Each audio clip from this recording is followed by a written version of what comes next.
ازيكم يا جماعه عاملين ايه؟ يا رب تكونوا بخير. النهارده هنتكلم عن موضوع مهم جدا، هو موضوع مشكله السرطان او الاورام الخبيثه اللي عند الذكوره او الجرمانات او الكلاب. كل ده هنتكلم عنه النهارده. هنعمل عمليه خطيره جدا في عضو الكلب.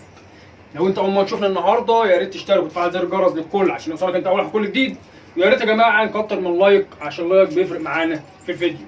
ما تفوتش الفيديو ويلا نكمل.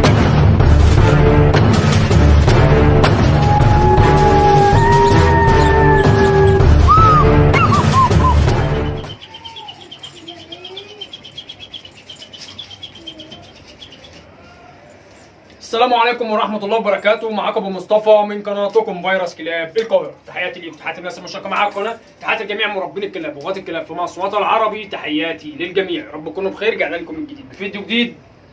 طبعا النهارده يا جماعة مشرفنا طبعا الكلب دارك من محافظة المنوفية، صاحبه ملك الكلب حسين. تحياتي ليك يا حسين. الكلب ده يا جماعة من الكلاب الكويسة جدا، الشولاين حاجه كويسه جدا، لونج هير، ربنا يبارك لصاحبه فيها يا رب. بس للاسف عنده مشكله خطيره جدا جدا جدا.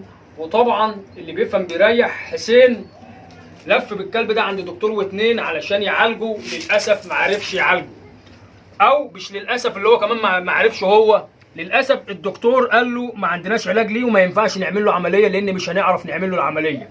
عنده دارك، عنده سنه ونص، ودارك للاسف زي ما انتم شايفين كده يا جماعه، الكاميرا توضح، ده الجراب بتاعه منزل صديد زي ما انتم شايفين كده اهو، صديد، والعضو بتاعه ما بيخرجش بره، ما بيخرجش بره عن كده، يعني اخره العقلتين دول مهما اتخرج فيه ما بيخرجش بره.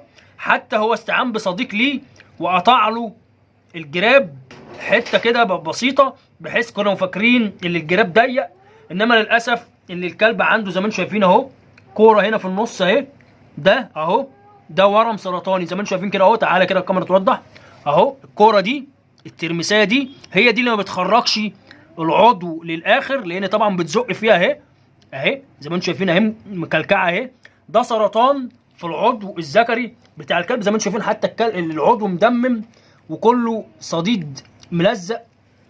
طبعا المشكله دي لازم عمليه استئصال للورم الخبيث ده او الكيس الدهني ده او الاورام السرطانيه دي، لازم عمليه استئصال عشان الكلب حتى يعرف يتجوز ويعرف يخلف. ده نتيجه ايه؟ نتيجه طبعا ان الكلب ده اتجوز نتايه كان عندها سرطان في الرحم او سرطان في المهبل، وطبعا انتقل العدوى من النتايه لعنده.